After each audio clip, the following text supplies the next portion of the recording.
share ke grup yang isinya adalah angket tapi dalam bentuk Google Form. Nah, teman-teman mengisi kan, kemudian teman-teman juga mengisi kelasnya ya, Wanisa di situ ada rekaman kelasnya dan hasil dari asesmen yang kami share ke semua angkatan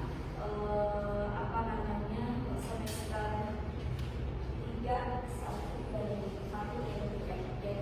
3 dan 5, tapi yang kami validasi ataupun yang kami ukur yang semester 3 itu hasilnya adalah lebih banyak mengenai hambatan dan kecemasan kami.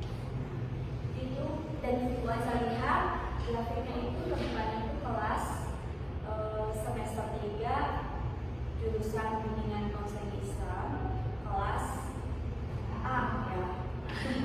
Jadi itu kali ini mengenai kecemasan dan hambatan kami. Nah, Wanisa paham meskipun mungkin teman-teman ini saya sudah masuk ke semester 3 jurusan bimbingan dan konseling Islam, tapi masih ada rasa kecemasan ya, khawatir, takut gitu Pak? Iya. Atau mungkin nggak puas ya? Begitu atau tidak? Betul. Atau khawatir biasa aja sih sebenarnya. Pas isi itu kemarin emang lagi saya PPT aja gitu atau gimana? Emang sesuai dan biasa mengelola tema ini, mengelola kecemasan karir dan juga pastian dunia kerja modern bagi teman-teman sekalian. Jadi ada ketidakpastian dunia kerja modern.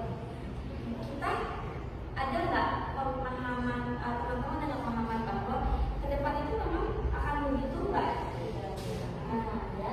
Jadi yang berdasarkan karir, kebanyakan kita biasa akan menggunakan kategori ya. Jadi ini ada hubungannya dengan teman-teman sendiri. Nah ini ya, teman-teman coba lihat. Kita tidak bisa menghapus ketidakpastian masa depan, tapi kita bisa menyiapkan diri untuk menghadapinya bersama. Kalimatnya seperti menenangkan atau mengkhawatirkan? Menenangkan. Berarti bahasa dapat ya. Jadi teman-teman pikir nggak kalau dulu itu akan ada, kalau sekarang itu akan ada Gojek, akan ada TikTok Shop. Buat saya kepikiran bahkan kalau teman-teman memang generasi milenial Z ya, yang pas lahir dan setelah lahir itu sudah ada internet. Kalau Bu Anissa kan generasi milenial yang sebelum lahir itu nggak ada tuh internet kan, biasa masih main matchland, petak umpet gitu ya. Kalau sekarang kan anak-anak sudah main ngobrol, internet ya, game gitu, coding ya, anak TK udah belajar coding. Bu Anissa masih main BBB apa BBB? Oh, ada tahu ya. Nah ini jadi masih main petak umpet, masih main tangan, kelereng gitu. Nah sekarang itu udah nggak ada kan yang begitu. Dan buat saya kaget, kok ada Gojek ya?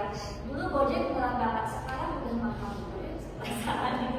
Lu murah banget ya, enak banget ya. Yang jadi driver Gojek pendapatannya bisa di atas 10 juta. Ya gue sudah suka nanya sama driver Gokar tuh, Pak dapat sebulan berapa? 15 juta, 17 juta. Dan makin besar, ya Allah silakan nanti jadi apa gitu kan? Waktu itu begitu, waktu itu bangsa belum punya pekerjaan, waktu mau S2, waktu itu kan mau cari pekerjaan susah ya. Terus ada tuh Gojek, ada apa lagi? Pokoknya ada perusahaan-perusahaan baru yang sifatnya itu digital, yang tidak pernah terpikirkan kok ada ya sekarang begitu. Kemudian lagi kalau mau melamar pekerjaan, Bu Anissa mempelajari sekarang ada aplikasi-aplikasi ya gitu. Kalau dulu kan Bu Anissa waktu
Kata Bu Arisa. Karena kurang pengalaman. Jadi khawatirnya takut nggak bisa. Sebelum ke dunia kerja kan kita kan jadi mahasiswa. Terus ada yang belum kepikiran selama kuliah itu mau kerja apa. Jadi pas sudah selesai S1, pas kita ke dunia kerja itu kita harus jelas kita belum punya pengalaman sebelumnya. Jadi di dunia kerja itu kita bisa diterima atau enggak. Jadi karena belum punya pengalaman, takut nggak kepakai, takut nggak kebayang nanti mau jadi gimana, seperti apa gitu ya. Semua apa sih? Semua hal itu gitu, semua hal pikiran, bingung, atau mungkin juga tadi karena seperti itu. Ada nggak di sini yang ya udahlah jalan aja tapi nggak tahu besok tuh kamu akan ngapain? Oh sudah banyak begitu ya? Jadi itu tuh malah menjadi kecemasan gitu kan? Atau untuk mengobati kecemasan? Coba ya, ini kita layanan ini adalah tujuannya untuk mahasiswa mampu mengelola kecemasan karir ya. Jadi secara positif adaptif dan mengidentifikasi sumbernya dari mana, memahami ini tantangannya apa saja. Nah di sini tadi kan hampir semua ya merasa takut tidak punya pekerjaan setelah lulus. Ada yang tidak merasa takut mungkin kalau saya karena punya kebun karet misalkan atau punya sawit 10 hektar gitu tenang 10 hektar tenang terus saya nggak ketakutan kalau saya mau punya pekerjaan misalnya gitu. Ada di sini nggak yang tidak merasa takut tidak punya pekerjaan setelah lulus? Takut semua apa? Atau ada yang nggak takut? Coba katakan, ada yang nggak takut nggak? Berarti takut semua ya, takut semua ya. Nah, apa yang paling membuat kamu cemas tentang masa depan kamu apa? Kira-kira? Mau jadi apa? Mau jadi apa? Ada? Mau jadi apa? Apakah kamu merasakan kamu juga mengalami hal yang sama? Saya sama ya kayaknya. Nah, kata kuncinya kecemasan karir bukan tanda kelemahan ya, tapi tanda bahwa kamu peduli pada masa depan. Jadi tenang. Oke. Jadi kamu merasa cemas itu sebetulnya juga satu tanda positif. Nah, yang khawatir itu tadi kata Borisa, kamu nggak khawatir, nggak tahu apa-apa, nggak tahu mau ada gitu ya. Nah itu yang dikhawatirkan. Nah, jadi perasaan khawatir, takut gagal, gak yakin pada masa depan itu tuh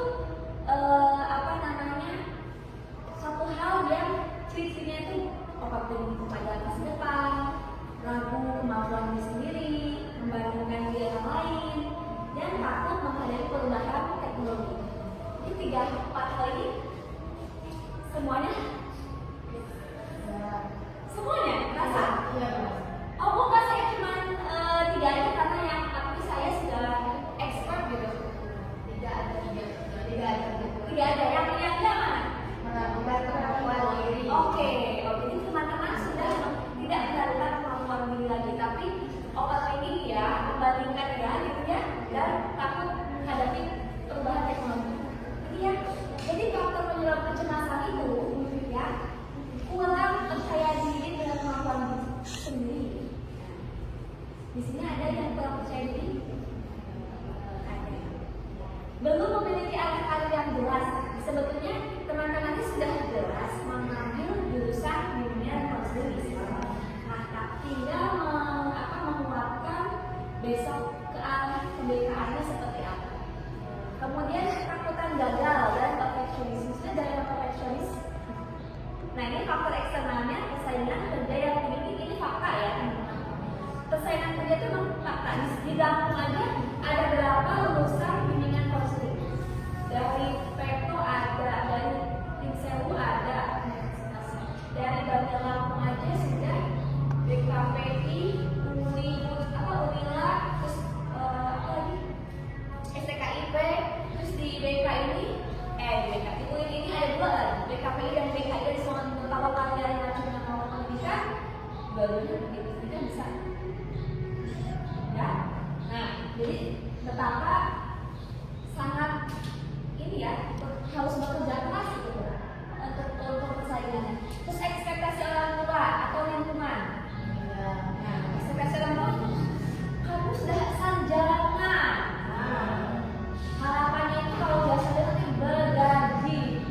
ya, atau nanti bekerja dengan mapan perubahan teknologi.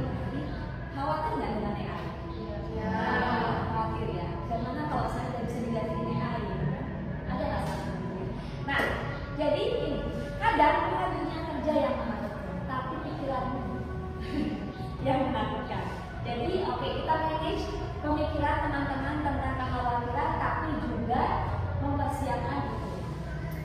Nah, dia fenomena di dunia kerja modern ini ya. Jadi cepat berubah. Tadi kata Bu Anissa mengenai perubahan ya pekerjaan.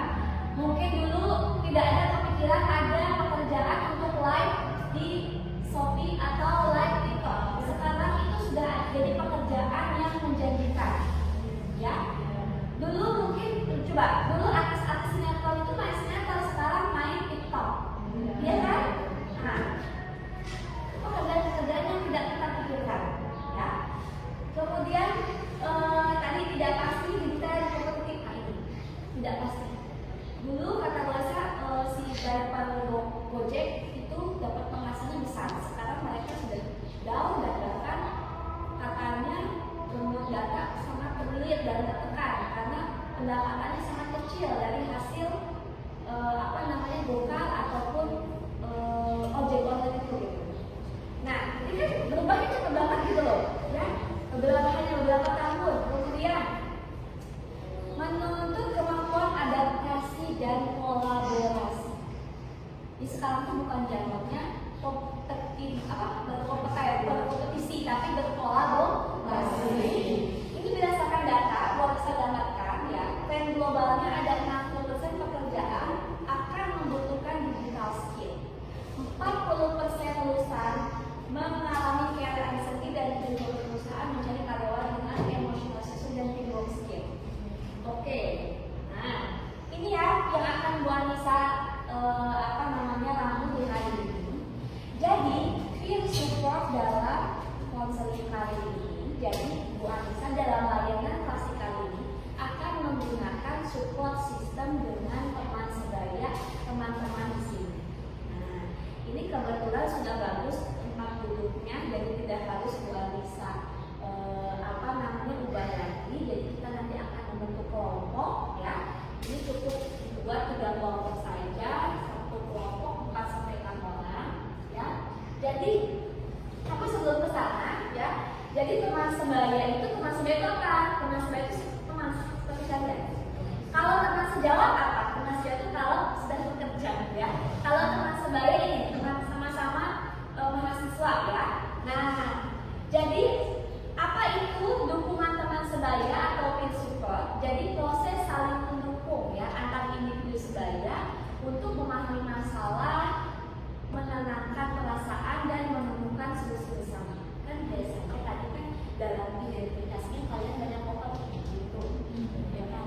Overthinking itu lebih banyak sebenarnya kan di kepala masing-masing. Nah, kalau nanti dalam proses kelompok kalian akan melihat apakah overthinkingnya sama tidak dengan temannya. Apa saja bentuk overthinkingnya, ya? Jadi mengulangi kecemasan nanti kita akan coba kan. Nah, oke.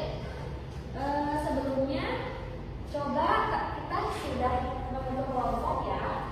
Nah, ini buat bisa akan bandingkan untuk 1 orang 1, tapi tetap dekat kelompok.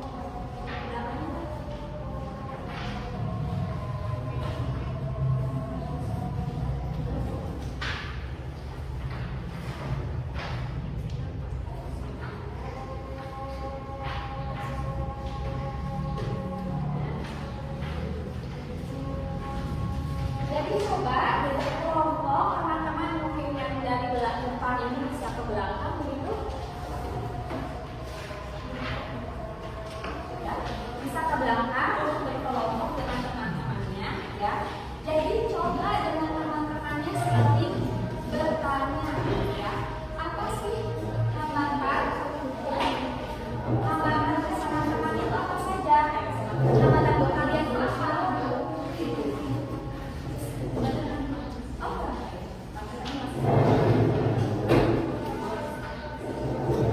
Diisi ya, diisi.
menghadapi saling gitu berkelompok.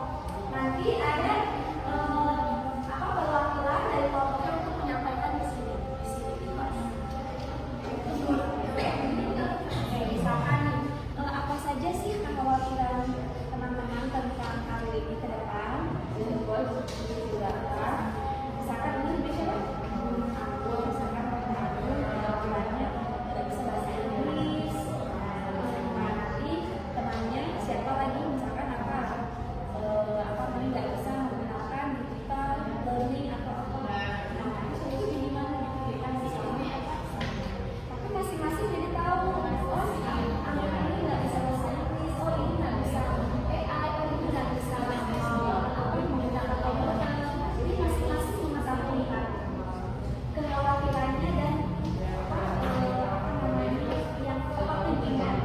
Dan masing-masing memberikan sama dari saya satu orang satu aja. Oke?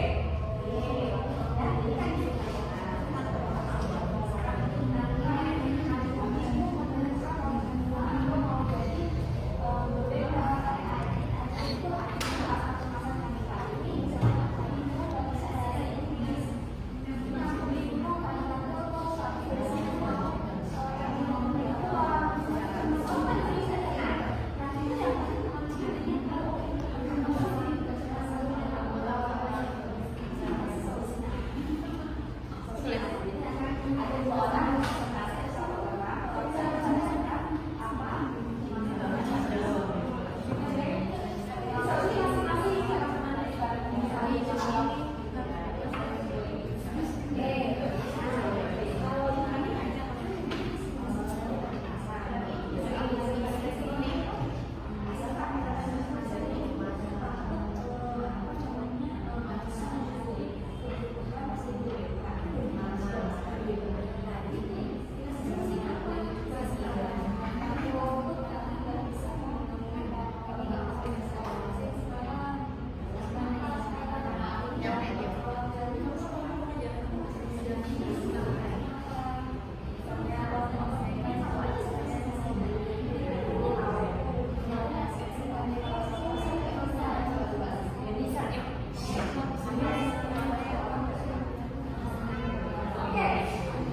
Jadi, 10 tahun dari sekarang, lo bakal jadi apa?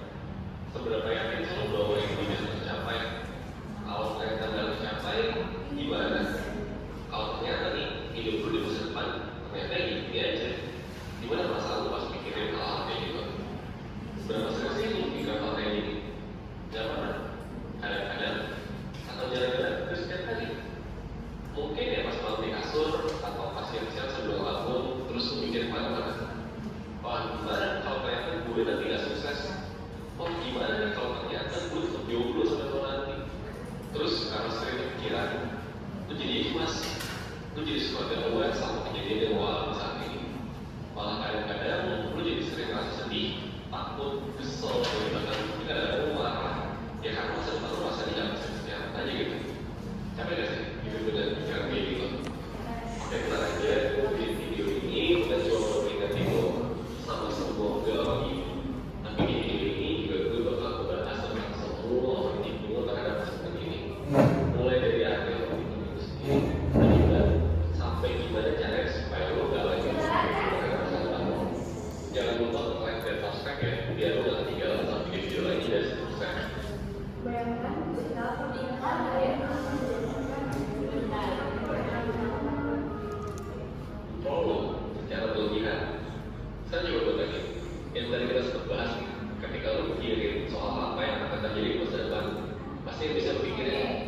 Apakah lo mikirin soal target dari masa depan? Cukup ya sampai sana. Jadi setiap hari itu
Yuk, ayo.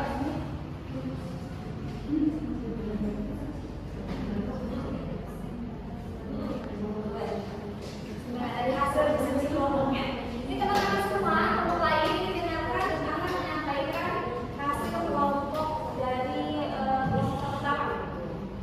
Oke, jadi dari diskusi ini kita mengetahui bahwasannya masing-masing teman sebaya ini kecemasannya itu berbeda-beda. Yang pertama mengenai kecemasan Hani itu di sisi takut pekerjaan depannya itu tidak sesuai dengan prospek jurusannya. Nah, sedangkan kecemasan saya sendiri itu mengenai menentukan masa depan. Berarti solusi yang tadi apa? Ada teman-teman. Itu kan maksudnya Oke, sama. Oke. untuk kecemasan dari Anggun itu dia peluang kerja yang sedikit melihat pesaing sama itu lebih banyak. Peluang kerjanya sedikit, kakaknya pun sepertinya dia juga ya, peluang kerja sedikit ya, tapi pesaingnya banyak. Terus, Nah, kalau di M sendiri itu kecemasannya itu di sisi terhadap perkataan orang lain, seperti masyarakat sekitar. Bahwasannya kan ada ya di masyarakat kita tuh pasti melihat di sisi luarnya saja, dia tidak bisa melihat di sisi dalamnya kita bagaimana. Nih, misalnya nih masyarakat sekitar pernah menganggap bahwasannya oh dia tuh udah kuliah berarti masa depan itu memang udah terlihat cerah gitu. Berarti udah ada itu, udah ada takut nanti pas udah lulus, terus bekerja dan bisa ngomongin sama tetangga gitu ya. Oke. ada satu penganggur gitu kan ya dia. Oh, bener banget ya. Terus apa lagi? Terus kalau di mata sendiri dia takut gagal dalam mencapai masa depan dia sendiri. Masa depannya tuh apa?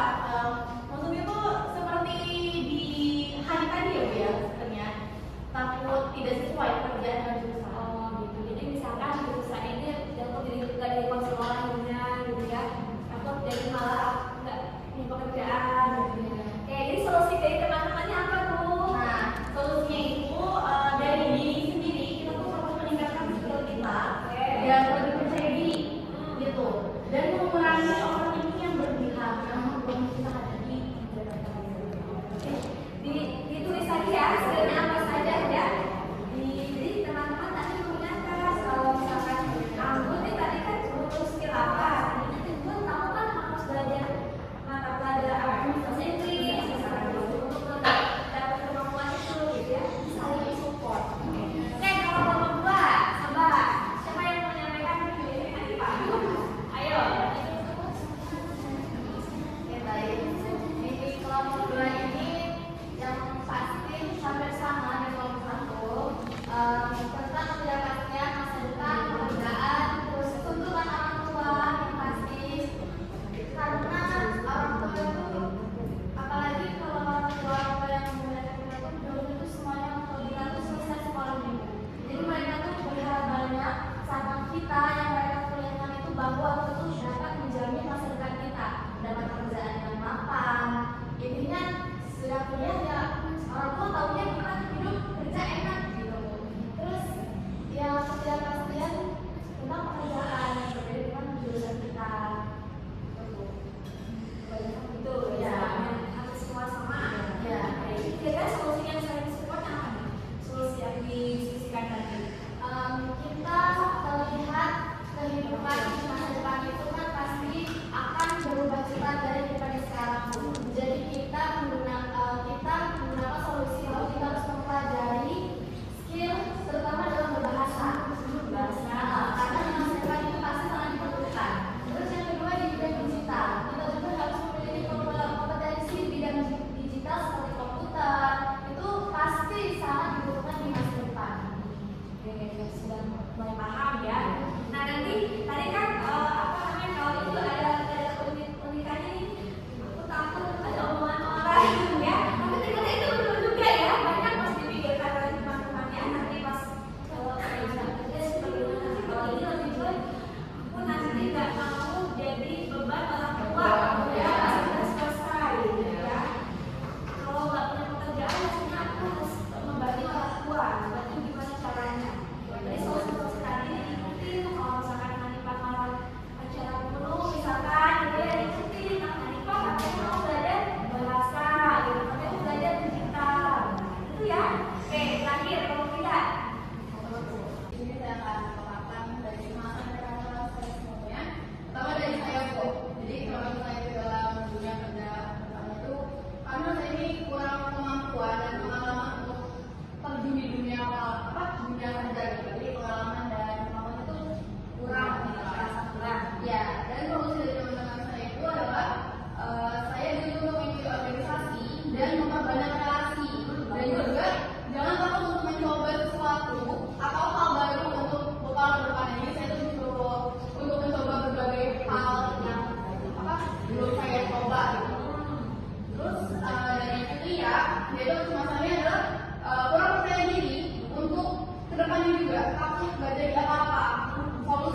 dia pilih gitu, tapi ada jalan yang lainnya gitu. Nah, keputusan itu bisa saja terjadi dan datang dari jalan mana saja gitu. Yang penting jangan takut untuk mencoba hal yang baru lagi ya. Terus juga Katika itu takut tidak bisa bersaing di dunia kerja. Solusinya yang kita kasih itu adalah harus meningkatkan kepercayaan diri juga, dan juga sambil mengasah dirinya kita dan kita semua. Terus Faiz, yaitu kecepatan adalah kebutuhan orang tua yang sering membandingkan dia dengan orang lain. Solusinya itu harus mengenali dan menghargai kekuatan serta potensi untuk dimiliki masing-masing anaknya sendiri. Dan kita juga harus berani untuk membuktikan diri kita kepada orang tua.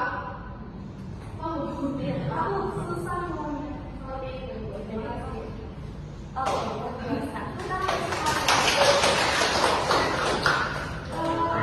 Ternyata penawaran teman-teman ini masih sama ya dengan teman-teman yang tidak dimiliki oleh sendiri-sendiri ya. Kemudian mungkin ternyata kekhawatiran yang hanya terlintas itu bisa jadi kekhawatiran utama bagi temannya, atau kekhawatiran yang kalian tenang gitu ya, tapi ternyata juga sama sama teman-teman yang lain kekhawatirannya gitu ya. Nah tadi kan tahu tuh temannya ya, ini yang dikhawatirkan temannya mungkin bisa jadi sama-sama juga posisinya dikhawatirkan. Nah kalau di sini tadi kan dengan cara begini teman-teman tahu kemudian ngasih masukan, teman-teman bisa saling support ya, bisa saling support. Jadi tidak merasa kalau ini adalah beban dan kecemasan sendiri ya. Jadi ini adalah kita bisa bersama-sama berpikirnya itu lebih maju. Majunya bukan maju sendiri juga, bukan sendiri tapi maju bersama. Nah kadang-kadang kan manusia ini kita teman-teman baru luar biasa nih, baru semester 3 sudah berpikir masukan. Masih ada saudara semester 4, 5, 6, 7, boleh sudah bilang 8 ya. 7 teman-teman sudah mau keluar selesai. Nah, jadi itu ada beberapa semester lagi untuk mempersiapkan dan bersama-sama saling support melengkapi ataupun tadi mencapai tujuannya masing-masing dan menghindari. Ini kan kalau tujuannya tercapai kekuatannya akan berkurang, akan lebih percaya diri. Karena kekuatan itu muncul karena tidak percaya diri, tidak percaya diri karena tidak punya kemampuan dan kompetensi. Nah ini saling mengingatkan. Jadi nanti teman-teman itu kalau temannya tadi katanya mau ikut banyak organisasi tapi dia malah lari sendiri, misalkan itu saling mengingatkan karena kamu tahu temannya butuh itu. Dan jangan enggan, jangan nggak enakan, jangan, tapi harus saling support. Kita akan senang kalau kita sama-sama untuk mengingatkan ya. Jangan belanja terus, ayo kita bareng kita belanja, misalkan kan ingin bersaing ya gitu. Nah jadi memberikan umpan balik yang positif ya. Nah melihat potensi. Jadi apa tuh, kita itu tidak bisa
bangun mau ke dunia zaman, siapa lagi yang mulai?